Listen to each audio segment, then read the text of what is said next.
The sun had barely lifted itself above the line of palms when Neferet first felt the tightening low in her belly, a slow, deliberate pull that made her pause mid-step. Morning in the village usually came gently, with the sound of birds and the distant splash of oars on the Nile, but this morning felt heavy, as if the air itself was watching her. She pressed a hand to her abdomen, feeling the unfamiliar firmness beneath her skin, and in that moment she knew the whispers had been true. Life had taken root inside her, and with it came a fear older than the temples rising beyond the fields. Her mother noticed immediately. Nothing escaped those eyes, sharpened by years of watching the fragile line between survival and loss. Without a word, she guided Neferet into the courtyard where the ground was cool and packed hard by generations of feet. The ritual had to begin early, before the sun grew too strong, while the gods were still believed to be listening closely to the world of men and women. A low table was brought out, its surface scarred with knife marks and dark stains from offerings long past. Upon it, her mother placed bowls of barley and emmer wheat, the grains pale and lifeless until touched by water and will. Neferet sat cross-legged nearby, her back straight, her hands folded in her lap as she had been taught since childhood. She remembered watching this same ritual performed for her sisters, for cousins, for neighbors, the women laughing nervously as if humor could soften the judgment of the gods. Now there was no laughter. Her mother crushed the grains with a stone, the rhythmic grinding echoing in the quiet courtyard. Each sound felt loud, final. When the paste was ready, her mother mixed it with Neferet's urine, collected moments earlier in a small clay jar, still warm, still part of her. The mixture was thick and earthy, smelling faintly sour, and it was packed carefully into small linen sacks. Red thread was wound around each sack, tight enough to leave marks in the cloth. Red for blood, red for protection, red to confuse whatever unseen forces might be watching. The sacks were placed along the edge of the roof where the sun would strike them first. Neferet followed every movement with her eyes, her heart pounding as if the grains could already sense her fear. If the barley grew, a boy. If the emmer grew, a girl. If neither grew, the gods were displeased or undecided, and that uncertainty was often worse than bad news. When the sacks were set, her mother turned to the small shrine by the doorway. It held a clay figurine of Taweret, squat and heavy, carved in the likeness of a pregnant hippopotamus standing upright, her swollen belly prominent, her face both fierce and maternal. Taweret was protector and threat, comfort and warning all in one. Neferet knelt before the figurine and touched her forehead to the ground. The clay smelled faintly of dust and old incense. She whispered prayers she had learned before she could fully understand their meaning, asking for protection, for mercy, for life. As she rose, she felt a strange mix of reassurance and dread, as if Tawaret's gaze promised safety but demanded a price. Before midday, Neferet was led through narrow streets to the house of the midwife. The building sat slightly apart from the others, its walls darkened by smoke and time. Women said it was because the spirits gathered there more often, drawn by blood, pain, and birth. Inside, the air was thick and warm, heavy with the scent of burning herbs. Shadows clung to the corners, and Neferet's eyes took time to adjust. The midwife sat on a low stool, her back straight despite her age, her hair bound tightly beneath a linen wrap. Her eyes flicked over Neferet with unsettling precision, as if she could already see how this story might end. Neferet was instructed to bare her stomach and lie back on a woven mat. The floor was cool beneath her spine, a sharp contrast to the heat building inside her chest. The midwife mixed soot with oil, murmuring words that blurred into one another, a language meant not for human ears but for spirits lurking just beyond sight. With steady fingers, she painted symbols across Neferet's skin, each mark deliberate, each line meant to mislead, trap, or repel malicious forces.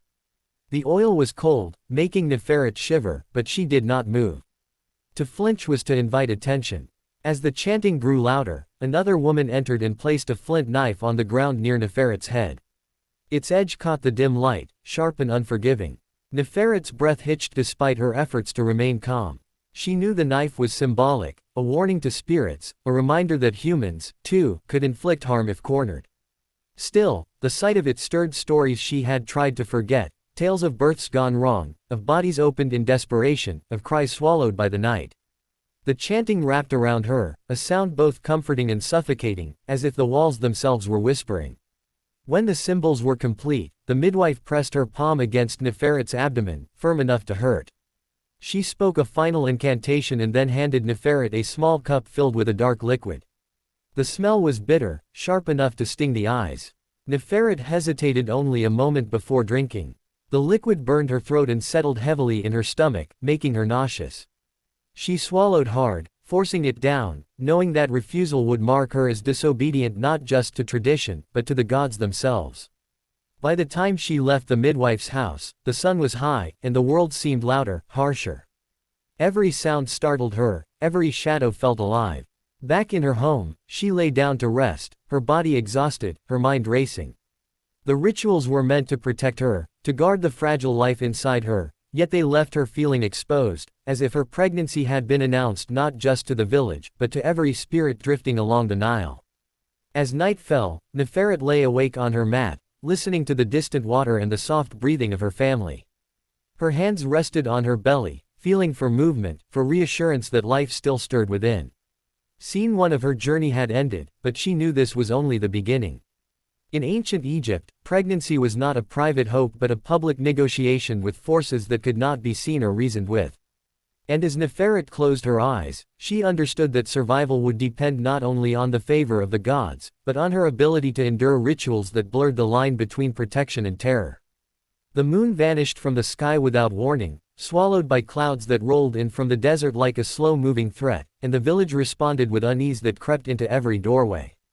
Neferet felt it before anyone spoke of it, a tension that tightened her chest and made her dreams restless. An absent moon was dangerous for a pregnant woman. Without its watchful eye, spirits were believed to wander freely, drawn to the warmth of blood and the promise of new life. When the elder women arrived at her door before dawn, carrying torches that hissed and smoked, Neferet did not question them. She wrapped herself in a linen cloak and followed. The sand was cold beneath her bare feet as they led her toward the river. Each step felt heavier than the last, as if the earth itself resisted her movement. The torches cast long, trembling shadows that stretched and twisted across the ground, making it hard to tell where one woman ended and another began. No one spoke. Silence was part of the ritual, a way of denying spirits the sound of fear. Neferet focused on her breathing, slow and measured, even as her heart hammered against her ribs. At the riverbank, the smell hit her first. Water, mud, smoke, and something metallic that turned her stomach. A goat lay nearby, its throat already cut, its blood collected in a wide clay bowl. The sight made Neferet's vision blur for a moment. Sacrifice was common, but seeing it so close, knowing it was done for her and the life inside her, filled her with a deep, trembling dread. The priest stood waiting, his body painted with dark symbols, his shaved head gleaming faintly in the torchlight. His eyes were unreadable, fixed somewhere beyond Neferet, as if he were already listening to voices she could not hear. She was instructed to kneel at the edge of the Nile. The river was calm, deceptively so, its surface reflecting the flickering firelight in broken patterns. Neferet placed her hands into the water as ordered. The cold was shocking, biting into her skin and sending a sharp gasp through her body before she could stop it. The priest's gaze snapped to her, and she forced herself to still, her fingers sinking into the soft silt beneath the surface. Crocodiles were said to watch from below, embodiments of ancient gods, and the thought of unseen eyes beneath her hands made her stomach twist. The chanting began, low and rhythmic, the priest's voice weaving through the air like a net. Each word was a binding, each phrase a command meant to confuse and restrain malevolent forces. The women formed a circle behind Neferet, pouring offerings into the river one by one. Milk clouded the water briefly before disappearing. Honey clung and stretched, catching the light before dissolving. Finally, the blood was poured, dark and heavy, sinking quickly as if the river itself were hungry. Neferet watched it vanish and wondered what, if anything, accepted it. As the chanting intensified, the priest stepped closer. He took a strip of linen soaked in the goat's blood and wrapped it tightly around Neferet's waist, just above her swollen belly.